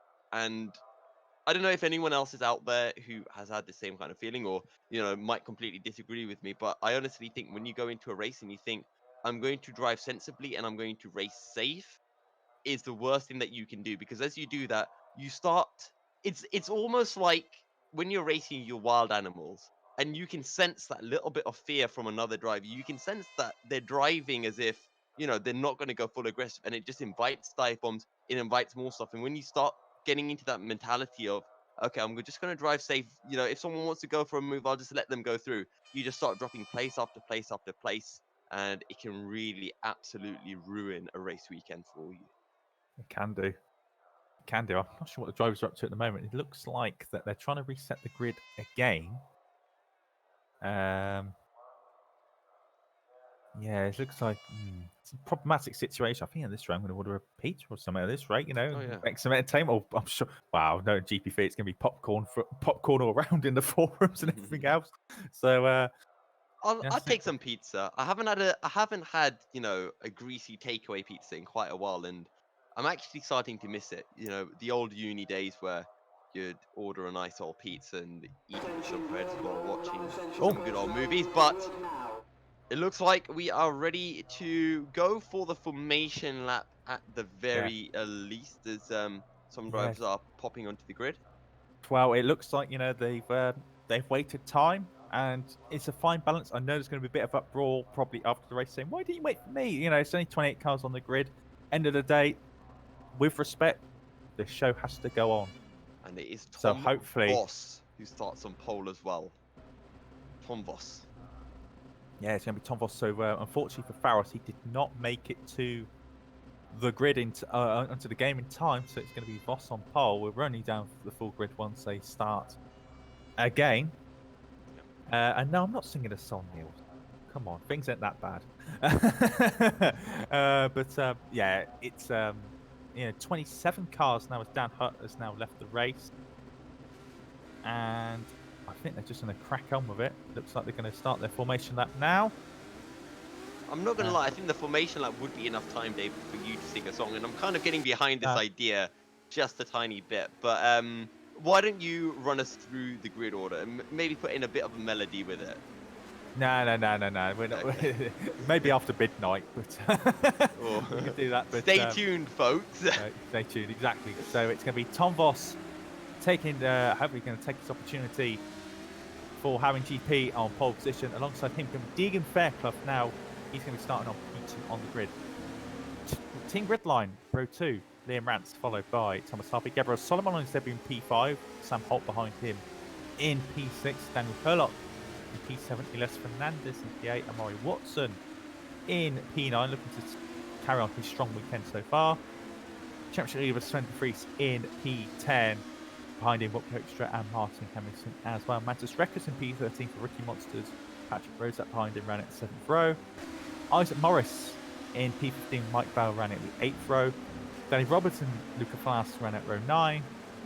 It's going to be row 10 is going to be Caneo and Mikel Tumala as well. Massimiliano Riboli in 21st with Roberto Peccataro in P22. Gerrit de Vries for Friesland with Alejandro Anamorado in P24. Matteo Bolco, Rob Russa and Guillaume Branson rounding out the field of 27 cars. And I think Dan Hutt's trying to rejoin the server, but I think they're just going to carry on with it because, with respect, you know, it has been a bit of a delay. Yep. But one man to watch out for is going to be Guillaume Brandon, starting from the back of the grid. He qualified, 5th or something, I believe, David, and he had that incident with, I believe it was Daniel Herlock on around about lap 5, which saw him in the stadiums, you know, just mingling with the fans. So he's going to be absolutely flying, and he'll be wanting to take as many points as he can. But Tom Voss at Deegan Fairclough on that front row of the grid. I'm still going to stand with my predictions, Daniel Herlock to take the win. We saw him overtake Sam Holt in the latter stages of the race in the first race of the evening, but it's looking like it's going to be a good day for Nova Sim Racing. Team Gridline as well, looking pretty strong, as well as HGP Motorsport. Tom Voss on pole for them with Wopke Hoekstra down in 11th place. But all of the grid has lined up, and it's a time to go racing for the 8th time this championship. Look at the start from Deegan Fairclough. That was absolutely insane, and he takes the lead heading into turn 1. It's been a bad start from one of the team grid line boys, and that is going to be Daniel Herlock gaining a position as well as a Gabriel Solomon. There's contact down the order, but it's a Deegan Fairclough who leads from Tom Voss and Liam Ront Daniel Hurlock in a fourth, and Daniel Hurlock's already on the back of Liam Rogers as we make our way down the hill. Thomas Harvey in a sixth for Team Grid Line with Sam Holt for Nova Sim Racing down in seventh. And take a look at Daniel Hurlock. He's having a look down into sixth, but he's not going to be able to make it work. And David, that's been a fantastic start from the Santon Motorsports driver. Boy, it's been a great start for him.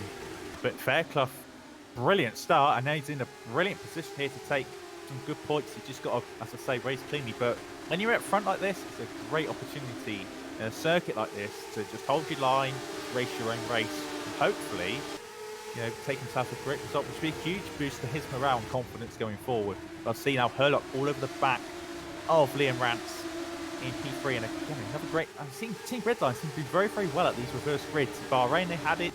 The last time at Istanbul, they had it as well.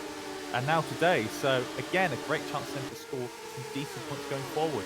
But it looks like these top 8 are, with Spender Freeze going forward, it looks like they're in a group together. And I'll just see now Rance defending his line. Daniel Hurlock! The switcheroo, but he gets outdone on the brake. There's contact. Somehow they both stay on the track and they don't lose any position. But that was so close, David. It was very close. There was contact. He was lucky actually that Liam Rance didn't go round, because that sort of contact around that sort of corner. And they do go spin down for round. But look at Gabriel Solomon as well. He's keeping an eye on his battle as well in front of him. These two getting very, very close. And the debutante for Neptune looking strong here today, and I think it's going to impress quite a lot of people up and down the paddock.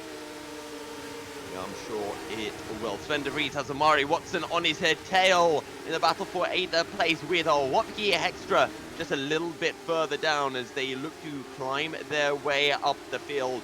And of course, Wopke Hextra picked up a P2 in the first race of the evening. But Daniel Hurlock is not done with Liam Morant just yet, as Vegan Fairclough and Tom Voss start to stretch their lead at the front of the pack. Yes, Roberto Picataro lost his front wing at the very start. He's in the pit lane. So he's just going out of the pits now, but his race has been ruined straight away there. But Fairclough, look at that, up the road already, 8.5 tenths up the road from Tom Voss. And Rance in P3 still holding that position now, as Daniel Hurlock's now lost the position here to Solomon. Oh, contact at the back of the field. Who is that? I just hear some big crashes back of the field. That is Rob Rooser. Martin Hemmingson, he's on the outside of Mantis Wreckers. They're through turn 1. They squeeze each other. There's a bit of contact still side by side as we make our way down into 2. And Hemmingson will have the inside for 3. A great move from the Neptune Sim Racing man. And it will promote him up into P11 behind Wopke Hextra. Yeah, Hextra's now going to be in top of there, but Hemmingson P11 leading the train of cars behind him as well. Rekus, Fernandez and Danny Robbins as well, all in the line of cars. But everyone's at the front of the field, spread out a little bit. It looks like it's the Neptune cars that seem to be causing a bit of the trains here at the moment, with Hurlock now slightly gapping Solomon as well. It's going to get nice and feisty, particularly when you get into mid-race. That's when it starts to get a little bit chaotic, a little bit close when the faster cars start to come through the field. Yeah, Sven de Vries also really closing in onto Sam Holt here, and he can find a way through. You know, we talked about how difficult it is to overtake here in the Netherlands at Zandvoort. Well, let's see what Sven de Vries can pull out. And, you know, we always talk about how difficult it is to overtake at any track, really. But then when you go into the reverse grid, these top drivers like de Vries, Hoekstra and Hemmingson really show us how it's done. He does. I just noticed as well where Fairclough's looking up into turn 1, which he doesn't want to do that too often. So I say it's going to make the race tricky there. Don't forget, these tyres will wear out very, very quickly, particularly the front left tyre. These early stages you can push a little bit potentially with fresher rubber, but as the race goes on, you're going to really suffer. And I know a lot of the guys up and down the pit lane have been really focusing on tyre wear around the circuit. Sam Holt on the back of Thomas Harvey as we make our way down into turn 6. And he'll be looking for a way through soon so that he can try to close in onto Gabriel Salomon and Daniel Hurlock in this battle for 4th place. Daniel Hurlock needs to start finding some pace because Liam Rance and Tom Voss are starting to pull away from him.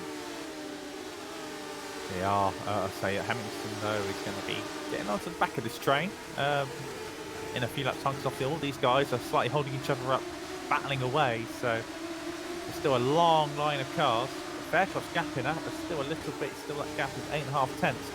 And because DRS is so sort of, because the stretch is so short, you can't really benefit with DRS. Oh, Faircross has a screen freeze for about 6/10 there, and now Tom Voss has got the opportunity to get past him. Faircross really unfortunate there to get the screen freeze there. So now he's going to be under a bit of pressure. But look now, at but he Liam managed to Rons. survive. Liam Rons gets a fantastic exit and almost looks for the inside of Tom Voss into turn 2, but Deegan Fairclough holds on to the lead of the race. And there you can see Daniel Hurlock closing in onto these front 3 with Gabriel Salomon in close proximity. Yes, so now the front of the field's now closed up because of Fairclough's screen freeze. Now he's going to have to do that work all over again, but he's looking good. Hurlock now again though in P4. Obviously, Murray Watson got P4 in the first race, but Hurlock looking strong here. Solomon also. So these two drivers looking very good for a good amount of points here to take away this afternoon. They are indeed, and Sven de Vries all over the back of Sam Holt, still looking for a way through. We saw Daniel Hurlock in the same situation behind Sam Holt in race 1. And Sven de Vries do what the Santon Motorsports driver did and find a way through. He's got a while to do it. We are on a lap 5 of 18, about to start lap 6. Fairclough gapping out a little bit at the front now, gapping now half a second. And Tom Voss will have DRS now on. Obviously now lap 6 of this race, so we're going to be 1/3 away through at the end of this. Oh, Gabriel Solomon. Wow, great move. Great move. He covered the line early. I think, Hurlock had a screen freeze. Hurlock had a screen freeze as well, going down the front straight. So lucky there was no contact, but Solomon got away with it. So and then Solomon had to defend the line, probably unexpectedly into the corner. So Hurlock was on bad luck. There's a second driver now who's had a screen freeze in the second race. Yeah, I'm wondering if maybe we're having some issues with the R Factor 2 server. Hopefully we won't be getting any more screen freezes, as is a Deegan Fairclough who leads away from Tom Voss, just 4/10 separating the two of them, with the Liam Rons further 6/10 behind in third. Gabriel Salomon just found a way through on Daniel Hurlock for 4th place after the screen freeze that we just mentioned, with Thomas Harvey on his tail is 6th. Sam Holt, Sven de Vries are in the battle for 7th. So it's still a long way to go for these guys. It's all about management. Oh, behind as well. I've seen Danny Robbins going wide off the circuit there. Was that him just running wide the circuit? Yes, it was. Mike Powell going to be past him at that rate. He's up to 14th place. Got lack of concentration there for Danny Robbins there. And now looking to regain his composure and maybe go for attack later on. Maybe next lap, I would say. Yeah, potentially. He's been making a couple of mistakes lately, but look how close it is in the battle for the lead. Deegan Fairclough will hold on to P1 for now, ahead of Tom Voss. Daniel Hurlock must be kicking or slapping his steering wheel right now in frustration after that screen freeze. And showing great pace, fast enough for the race for 1:20.6, but now he's got Gabriel Salomon in front, and that's going to be a real cork in the bottom and will be preventing him from climbing further up the grid. Yeah, just a little note as well, while the race is going on, these cars do allow you to have low touch control and low ABS as well. For those who are maybe not so familiar, you'll notice that pretty much all the cars will be running ABS, but not everyone's running traction control. You notice that the quicker guys tend to not use it and use their hands and their feet pedal control to do the talking rather than traction control as well. But it gives people that option. Might actually see some benefits running with or without as the race goes on, actually, particularly with the traction control. Letting the car do the work and not the aids. Yes, potentially so. But I'm just taking a look at Sven de Vries. He's still stuck behind Sam Holt.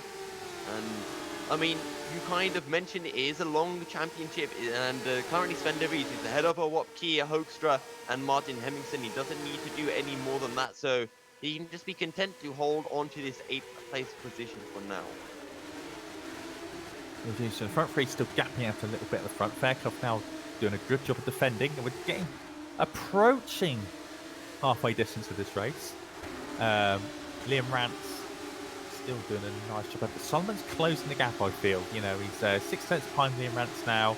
The problem is when you get to this section of track, as we're leading to now, particularly these sections of right-handers, dirty edge does take a big effect. As you see, if we go on board with Tom Voss now, for example, going through this right-hander here, you'll see the car wash out. There we go, just wash out a little bit and loses ground effect going into this right-hand hairpin as well. But Rance is closing in as well at the rate of knots. Yeah, Liam Rance he is less than a second separating those front three. Daniel Hurlock's going to have to be careful as well because he's going to have Thomas Harvey on his tail very shortly. They've got a few battles around the track, but of course that's exactly what we expect in the reverse grid race. So it looks like, and this is going to be a key part of track as they're going to now down this front stretch, just about to start the 9th lap of this 18-lap race.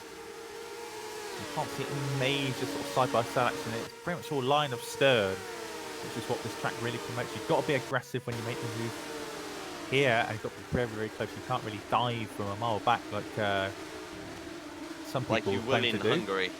Yeah, well, hopefully not too much, but you know, it's I'm excited.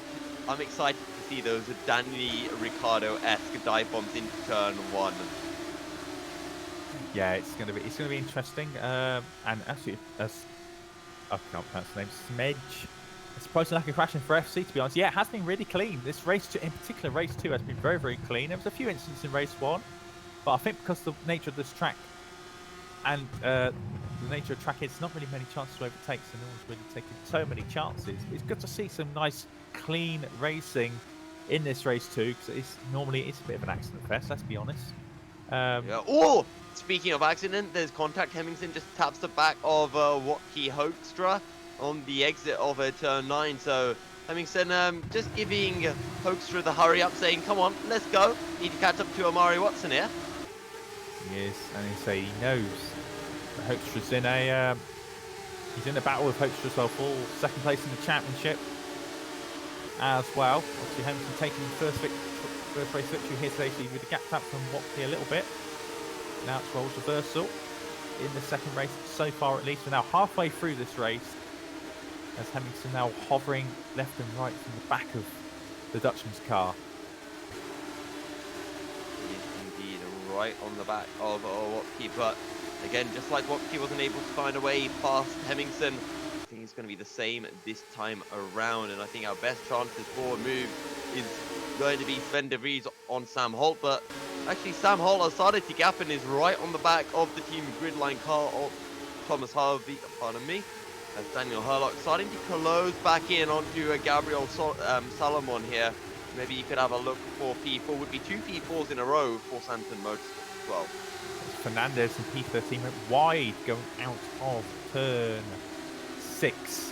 And he went onto grass, give Mike Bell an opportunity. Now Bell's lost out, and now got Fanny Robbins all over the back of the downforce driver as well. So that's strapped to 13th place, intensifying as opposed to the race. But Fairclough, got to give him credit. You know, he's, as I said earlier, he's had a lot of sticks in GPVWC for his, you could say, his mentality in testing, but and in the races as well. But for every bit of criticism he might have got, there's this bit of praise for this race so far. He's doing a great job. Still leading out in front after the first 10 laps of this race. Sam Holt pretty close to Thomas Harvey, but no luck into turn 1 this time around as Thomas Harvey, a little puff of smoke as he looks up those front wheels. Lap 11 of 18, and David not seeing too much action on a circuit. Almost a bit of a Monaco feel coming in. It is, but I think for a lot of these guys as well, they know how much these points, particularly at the front of the field, mean to them.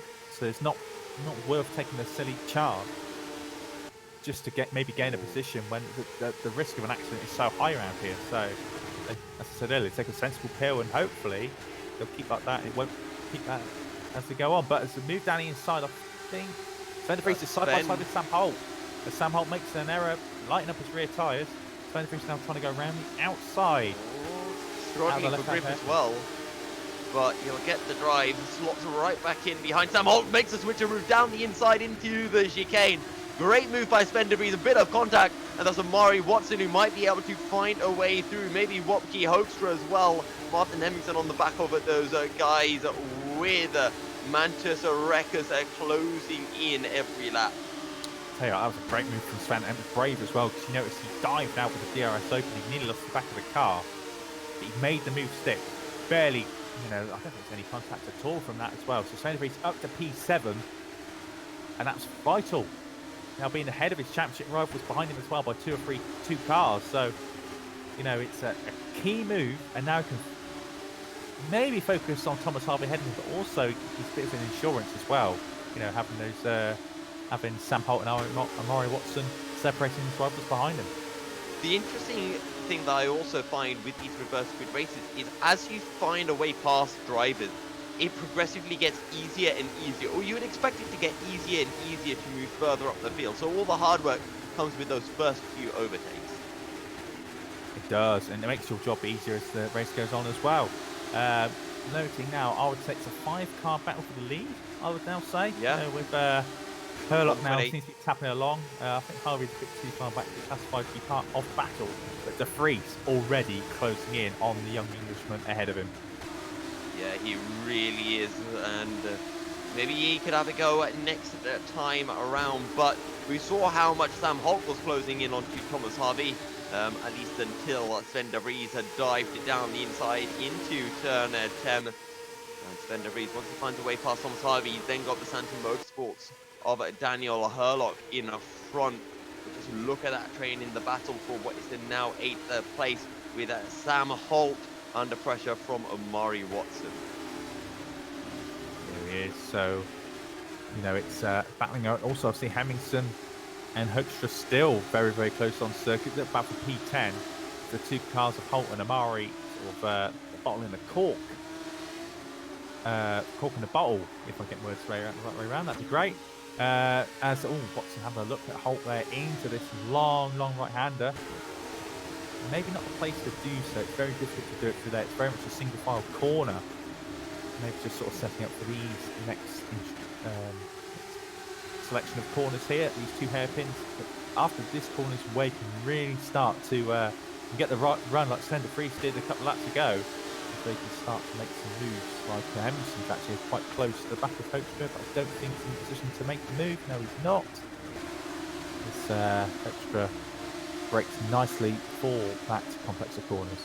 Look how close Sven De Vries is to the back of Sam Holt as we make our way through turns 12 and 13 to begin lap 14 of 18. Only 5 laps remaining. Sven De Vries looking for P6 on the back of the team gridline car. How defensive will Thomas Harvey go? Oh, not quite, and down the inside goes De Vries. That is a lunge and a half. But Thomas Harvey will be able to find the cutback in De Vries. He's not wasting any time here at all. That's brave, you know. Whether he actually missed his braking point or not, it's hard to say, but he just survived. And Harvey was looking in his mirror. Don't forget, these 2 came into contact in the last round at Turkey as well, Harvey and De Vries. So, yes, you know, we don't want a repeat of that, that's for sure. Maybe De Vries had that in his mind while we're following Thomas as well. But lucky to get away with that, because I don't think that was a planned move. He's looking again down inside into this right-hander as well. He's got the contact. Oh! De Vries catches the car brilliantly. But I think again, maybe a move that was not necessarily needed. And too much risk involved there, because if De Vries would have spun and hit the barrier there, that could have been throttled and gone, and points race over out the window. Yeah, exactly. So, but now it looks like he's just about to survive that, and maybe now he can take a lap or 2 just to regain his thoughts a little bit after that, because that was a very, very frightening moment for him. Martin Hemmingsen, you can sense the frustration behind the wheel for the Neptune Simracing man. Just can't find any way through. He's just so much faster than the drivers ahead, but it's faster through the corners, not on the straights, and you've got DRS and the driver ahead, but so does what P extra. Turn one, Herlock tries to get past Solid. That's an aggressive move and not really on as well. Hemmingsen just went for the outside of Hextra, and there he's on the outside heading down into 2. He's going to have the inside for 3. Martin Hemmingsen goes on the grass. Can he find the grip on the brakes? Yes, he can, and he'll get the drive out of the corner. Martin Hemmingsen finds a way past Wapkier Hoekstra and up into PE10. So that's going to cut any loss in the championship that he would have had in the. You got Mantis Wreckers on his tail as well. Amari Watson on the back of Sam Holt, who's in turn on the back of Sven De Vries, looking for a way through on Thomas Harvey as a looker down into turn 7, but he's not going to, turn 8, but not going to be able to make it work. Now he looks for the outside through 9. Can he find the slingshot on the outside? Does he find the grip? Yes, he does. He's got the inside as well as we head down towards turn 10 and 11. No defensive this time from Thomas Harvey, and Sven De Vries will take P6 as Thomas Harvey forced on the gravel and will come back across the track, ends up holding Sven de Vries, and now Amari Watson could have a little look for P7. It's hot up here, but I'll tell you one thing. The move that Martin Hemingson made on Wopke Hoekstra and probably Thomas Harvey there are just then as well. They'll be looked at by the stewards because they're both off track and either maintaining or gaining position in the build up there. So, contact down the back straight. And over goes Wopke. That's Hoekstra into the wall. But look at Martin Hemingson. He's on the outside right now of Simracing. Got to stick with the racing side by side into two. Martin Hemingson not wasting any time, and exactly in the same way that you look for Wopke Hoekstra. He goes for the inside, picks up the move. Simracing goes wide, loses the back end, and that's going to be Mantis Rekkers alongside as we make our way down the hill now through the valley, and is side by side between the Nova Simracing man and the Team Rookie Monsters. And is a Team Rookie Monsters on the outside not going to be able to find the way through? Or as he has actually picked up the move. Great stuff by Mantis Rekkers up into the top 10. Oh, I tell you what, Rekkers could be in trouble after that, potentially after what you just did with Hoekstra down the front straight. Hoekstra's out of the race, comprehensively as well, because he's out the circuit as well, down the front straight. But that will definitely be reported and looked at by the stewards, because that's race over for Wopke and very, very damaging. It's only a few points on the table, but every point matters in this game. So that'll be looked at by the stewards. I personally can't comment, didn't see the incident for myself, just saw it in the background of Wopke Hoekstra just going across circuit. And it looked like there was contact on that straight, maybe just someone moving a little bit too aggressive in the defense. But look at Sven de Vries, he's sliding on the outside of Thomas Harvey as we make our way down into turn one. How late on the brakes does Sven de Vries go? Late enough. Around the outside goes Sven de Vries and up into sixth place. And he's really getting a crack on as a Martin Hemingson. He's a championship rival on the back of Amari Watson, but Amari Watson proving a little bit more difficult to overtake than the likes of Wopke Hoekstra. And credit to the likes of Amari Watson and Sven de Vries. Neither of them have lost a single position all evening long. So going back to the front of the field, obviously only 1.5 laps to go. This race two has absolutely flown by. And Fairclough's led every lap. To his credit, he's done a great job. These three guys at front of the field being very, very clean. But take a look at Martin Hemingson. He's on the outside, but Amari Watson goes down the inside of Thomas Harvey. There's contact, and Amari Watson will come out worst of the three. In fact, he's going to drop a position to Mantis Rekkers as well. And now Martin Hemingson can look for the inside down into turn 12. Will go for the move, will pick it up. Thomas Harvey, though, once again goes defensive, comes across, pushes the Hemingson onto the grass, and now Mantis Rekkers could potentially look for something here, but Thomas Harvey driving extremely defensively. Yeah, a bit over the top there as well, I think, moving across the Hemingson down that little straight there. And as they go across the line for the penultimate time, 1 lap to go now, and looks like Hemingson. It's 3 abreast practically. Right. Yeah, Rekkers as well getting involved as they go into turn 1. It's going to be contact. Oh, there's contact. There we go. And he comes across Rekkers as well. Who else has been involved in that? That looks like it might be, I'm not sure who got tangled up there, but it does promote Amari Watson back up into 8th place. He is behind Martin Hemingson, but Sven de Vries is long gone up into 6th place. But despite all of that, Deegan Fairclough leads the way on the final lap of the race with Tom Voss and Liam Ronson close behind. I'll tell you what. Who here could honestly say they could not see that incident coming at turn 1? That was building up and building up, and it just exploded in the end.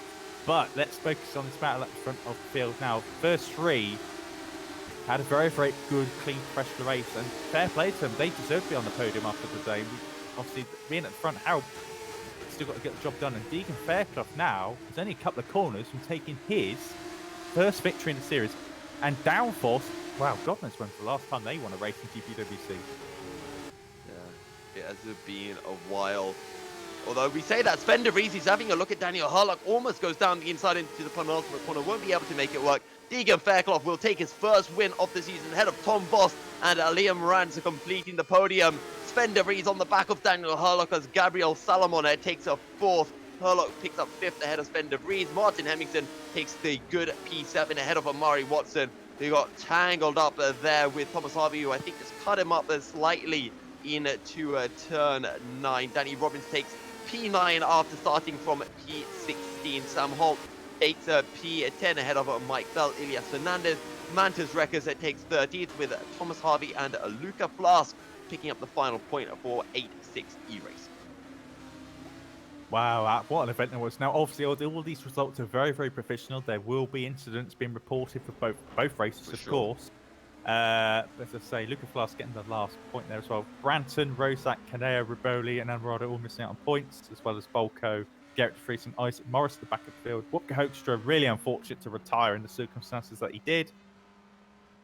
It's just difficult, but I say, as I said earlier, for all the criticism he's taken since joining GPVWC, you've got to give credit and praise to Deacon Fairclough for the drive he did today. You know, started at the front row, really good job. He had the screen freeze scare as well, but yeah, fair play to him and Downforce. Yeah, Credit to and them. also, shame for Daniel Hurlock. He was on the back of Liam Rance, maybe could have found a way through, but then that screen freeze came in, dropped him behind Gabriel Salomon, and if that didn't happen, maybe he could have really challenged for the podium, maybe for the win as well. In terms of overall points picked up, I do believe it's Martin Hemmingson who comes out of week 4 on top. Fenderies will be in a close second, and Amari Watson, I believe, will take the P3 spot. And Daniel Hurlock, if I'm not mistaken, will be picking up the 5th most points tonight. So that has been a very, very eventful Zandvoort. Let's face it, and of course this has only been the sole round of this career ladder. Obviously, after today, we'll be heading to Hungaroring for Super Cup, Super League Lights, and Super League. What a interesting second race. And it started off really calm. I thought everyone's behaving themselves. Brilliant stuff. And they all just kicked off in the final few rounds. In the end there, and I'm sure the DCB have a little bit of work on their hands between now and the next round as well. Coming up round 5 of the championship. Should be coming up in obviously a couple of weeks' time, but that will be at Baku for Formula Challenge as well. And I think that's a good time now to move on and hopefully have some nice interviews with a few drivers. Yeah, we do have time for interviews. Who do we want to pull in first, David? I'll leave it to you. I'll drag him in. You get the choice. Let's get in Mr. Sven de Vries, I think, first. Let's bring him in. Obviously, championship leader coming into today's event. Well, good evening, Sven. How are you doing? Good. How are you doing? Not too bad. You had a pretty interesting race too. You were stuck behind who was it now? Sam Holt for quite a while. When did you decide to, now's the time that I need to really pull the trigger? Yeah, that was. I knew right away that was going to be tricky. Sam is a quick driver and knows how to defend. So he was going to be the bottle on the cork, whatever the expression is. So I knew I had to get past him to get past anyone else, but I just couldn't. The dirty air was too much. It's hard to overtake here. So he made the slightest of mistakes, and I knew I had to capitalize on that and immediately go for it. And it was a close call. I think I just got it. So it worked out, and after that, I could put the throttle down and close the gap to the others. Yeah, a good race for you, but no win this time out. And have you dropped off in form a little bit? Will you be back next time, or is this just a case of just preserving your championship lead? No, I think we'll be back. I don't really like Zandvoort too much. To be fair, I didn't practice until about 15 minutes before qualifying, so doing that at this track, doesn't really pay off like it may do at other tracks that I know better. So I paid the price for that. Race 1 it was just a train. Hemmingson played that smart. I had a good start, but saw Whoopke got on the inside of him, so I figured I'd follow him through. But unfortunately, Hemmingson played it well and got the first place back around the outside. So I knew after that I was pretty much stuck.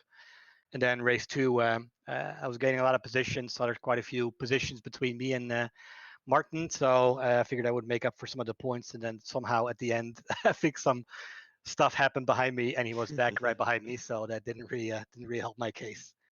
Yeah, some stuff definitely did happen. David, any questions that you'd like to add? No, I think you've covered it all off there, to be fair. And congratulations again for this evening's work. Sven, obviously maintaining your championship lead as well at the top of the standings. Probably pretty much the job you needed to do. So we'll see in a couple of weeks' time for the round at Baku. Sounds good. Thanks for the broadcast, guys. Appreciate it. No worries. You take care. You too. No worries at all. Right. So, David, would you like to drag in our second place man from race one, Mr. Wopke Hoekstra? Absolutely, yeah. We'll have a quick chat with Wopke. Obviously, had a decent event tonight, but again, like in Australia, more bad luck in proceedings as well. So, Wopke, I'm sure you've probably already given it a little bit of thought, but what happened on that, what was it, penultimate lap of the race between you and, I can't remember who it was, but Mantis Rekus, I believe it was, Mantis. wasn't it? Yeah. Yes, it was Mantas indeed. And yeah, I don't know what he was thinking, really, in my opinion. I mean, I went to the inside and I think he thought there was a gap between me and the pit lane wall, but there clearly wasn't, in my opinion. So he tried to force his way in, but he touched me. And with the DRS open, of course, so yeah, no control over the car when you get unsettled. And I ended up in the wall. So yeah, it's just annoying, you know. I mean, I'm trying so hard to do my best, and I was just having 2 clean races, but then every time, every time something happens, if it's me, if it's someone else, Yeah. And of course, you had Martin Hemmingson behind you for a very long period of time. You did a great job defending, but in the end, he managed to find a way through. And you yourself, you were right on the back of Martin Hemmingson all the way through race one. Just how difficult is it here to overtake at Zandvoort? very difficult. I believe Martin even used a little bit of extra track, so I have to look at that as well. But yeah, it's really difficult. The dirty air is definitely noticeable, especially with the high wings, I guess. And the straights are too short, and like you have 2 straights, but one of the straights with the DRS doesn't really end up in a corner where you can really overtake. Yeah, it's just extremely difficult to set up the car to be able to overtake. And he managed to get a good run a few times, but even then, if you place your car correctly, it was pretty okay to defend. Like only the one time he managed to pass me. Like I said, I thought he went over the grass, but I still need to look at that. So yeah, overall, very difficult track, and I hope we can get rid of it if I may say so. So yeah, I prefer the more racy tracks. Yeah, well, we're done with Zandvoort for the season. Heading into the next race, of course, you've shown that you've got the pace. Can you join with Martin and Sven de Vries in this championship battle? For now, I wouldn't say so, but I mean, I've had so much bad luck already, and also some mistakes of my own that I've made, and yeah, that means I'm a little bit behind in the championship. So it will be a tough task to catch up, especially if they keep performing as well as they are doing right now. But I'll take third for now. That's the least I want. So I want to get third at least behind them. And if more is possible, yeah, we'll always try, but it's going to be difficult. Okay. Anything you'd like to add, David? Now, so we see what happened today. Wopke, and it's been a tough round, but we know you're going to be up there for the races. It's just putting it all together. It's been the difficulty, but as I say, it's external factors rather than internal factors that's affected your races. But I say we wish you better luck next time for Baku in 2 weeks' time. Yes, thank you. Thanks for the broadcast. No worries at all. We're now going to bring in actually a very, very, very happy team boss here, Jake Sanson. From what we understand, the first ever victory in GPVWC as a team downforce today in the hands of Deegan Fairclough. Jake, obviously you're speaking on Deegan's behalf as well, but you must be ecstatic.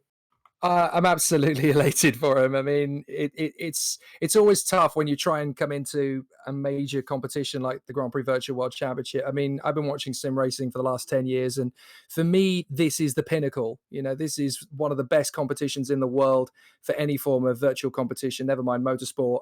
It's tough, it's hard, it's grueling. You've got to do your homework. You've really got to come into this with your eyes wide open, and you've got to wear your heart on your sleeve sometimes and just dig in and go for it. And Deegan is, right from the start, when I've worked with him, he's one of those drivers that he'll be the first one to put his hand up and admit he'll make a mistake from time to time, and he'll push it a little too hard, but he drives with his heart and he drives with his head. He's a wonderful young lad. He's going to be an amazing touring car driver someday when he races in the Junior Saloons as a scholarship winner from February. And I'm a bit emotional because it's hard work to get a team together like this and put a driver on the grid that is untried, untested. You've got to have a little bit of faith in that particular driver. And I knew watching him the first couple of times in the car, he made mistakes, he got it wrong. But you know what? He is one of the hardest working esports drivers I've seen for a long, long time. He will always dig deep and find a little bit more. And it's great to see him win. He thoroughly deserves it. I'm so proud of him. Oh, And I that's- say, sorry, I was just going to say one other thing. It's been a tough time for Downforce with many drivers coming in. Obviously, you've got real life commitments as well, as the philosophy of the team is like, with real karters and racing drivers taking part. But hopefully for himself and Mike Bell as well, getting points again today, this would be a major boost into Downforce this season as well. Yeah, absolutely. I mean, you're right in suggesting that's our ethos. We like the idea of bringing real racing drivers into GPVWC because obviously we feel that racing drivers on the professional scene should give it credit. And if COVID-19 has taught us anything, it's that esports does need, proper recognition. And we've always had that philosophy. So we've tried to bring numerous drivers into it. We brought the likes of Luke Browning in, and he's gone on to great success in esports, now in iRacing. And obviously we've had quite a few drivers come through in various different guises. We teamed up obviously last year with GT Omega RPM, and that was a reasonably good season. But this year we wanted to go back to basics and do some tried and tested racing. Mike Bell being added to the team was just a common sense approach. He was a good last minute addition to the team when one of our regular drivers had a change of circumstances very close to the season.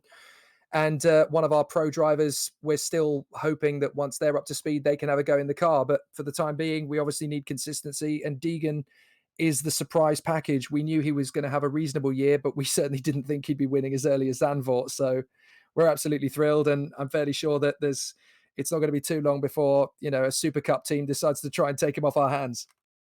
Well, fingers crossed. But I say, don't know if Yousuf has anything else to add to that. Not particularly. One thing I would mention is, is of course a fantastic win for Deegan. Is there then more to be coming this season? I think so. I think, Deegan is not quite where he wants to be yet. The way he's talked to us is that, he's still learning. He's not the full package yet. I'd say he's probably about 2/3 of the way there, but he's growing in stature and confidence every race. He works like a beaver. He pushes very, very hard. He never gives anything other than his best. He'll keep digging, he'll keep pushing, and he'll keep making improvements. He's a great little test driver. And I think he's just going to get better and better as the season goes on. Whether he can challenge for the title or not, I think it's far too early to say. But certainly, if he can win this early, I definitely think there's 2 or 3 more in the bag. I say it's a long season yet to go, Jake, and so hope obviously Downforce wasn't looking so good in the standings after today, but hopefully, this will be a massive boost, and hopefully we'll see Downforce make their way up the standings in the future. And I hope you guys all keep working hard as well. But for today, congratulations. Have a nice soft drink. Thank you very much. I'll sleep very well tonight now. Thank you very much. That's all right. I hope we see you again in the booth here soon at some point. I'll do my best. I'll do my best. Thank you. No worries at all. I'm just going to bring in one more person into the booth, actually. Well, 2 people, but both representing Neptune Simracing here. We've got team boss Rodrigo Carvalho and our debutant for the team today, Gabriel Solomon, as well. Having a great event today here. Yousuf, I'm not sure if you wanted to add anything. A fantastic race from Martin in race 1, Rodrigo picking up the win, and then race 2, some great moves to work his way up the field and finish right behind Sven de Vries and, close in on Sven in that championship. And he's kind of just slowly chipping away at that lead that Sven has. First of all, hello David, hello Yousuf. We made what you want today happen. That was Martin makes a pole on the race 1, since this track is too difficult to overtake. We made a lot of work for this race, especially on the setups, and we fight a good setup to the car today. Martin make a hell of the race on race 1, keeping the pace, and on race 2, we see how difficult it was to overtake because Deegan wins the race, and Martin just make what was possible for him. What while he's possible to overtake, he make the move, but the what I want happened on race 2. That was the both guys finish on top 10. And well, next question. Yeah. Sorry, David. I was going to say, I'll tell you, a good person to actually add to that is to talk to Gabriel here, actually. Fantastic debut. Obviously, we've seen you do Academy Series as well yesterday. This was a debut in Formula Challenge today, and taking 2 fantastic results going forward as well. Is Formula Challenge the place you want to be going forward now? I know you've had a few interest from other teams as well up and down the career ladder, but I say, is FC where you really want to focus on now? And how are you feeling after today? Well, personally, I think it was a great debut. I'm very happy with the results I got. I didn't have as much practice as the other guys because I came in here later. But from the results that I got, I'm very happy. I've gotten a lot of offers from many teams. As you said, up and down the career ladder. But yeah, I feel like FC is where my career is gonna start out, at least for now.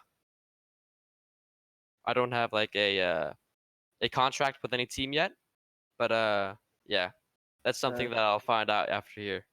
Can I interfere in this? Yeah. Interview, Well, please? I do actually have. Yeah. well. By the way, Gabriel just had 3 days to prepare for the race. So he don't have that time, and he shows him incredible results for just 3 days of practice, because a lot of people was preparing for this race had 2 weeks of preparation.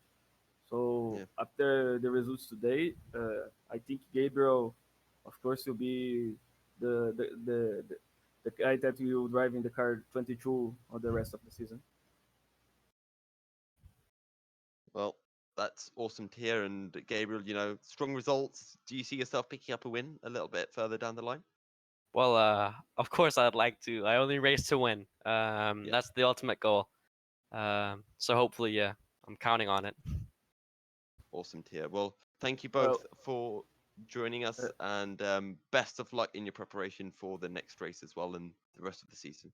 Thank you. But by the way, you already know how is the points on the Constructors Championship, David? Not been updated yet, unfortunately, but I do believe, going from the results today, you will be top of the team's championship. But I don't believe the standings have been updated yet. Let me just double check. It's gonna be very close. I do believe with the points you got today, I think you will be getting close to the top of the championship, if not level with Underdog. So you're taking Nova, so I believe so. Yeah, good day in office for Neptune.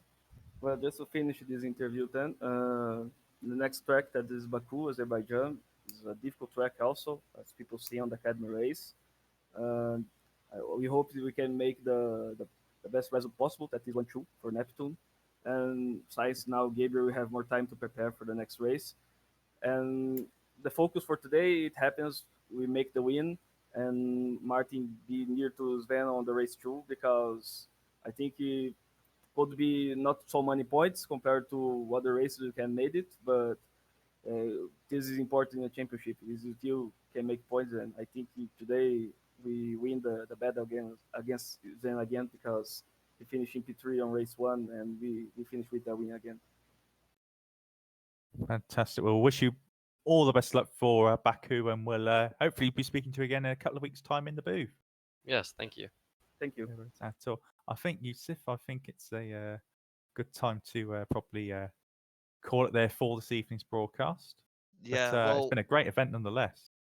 Yeah, it has indeed been, especially for the track that we've kind of expected to see the least action on the entire calendar. So congratulations to Martin Hemmingsen for winning race 1 and Deegan Fairclough for winning race 2. Both of them absolutely fantastic winners.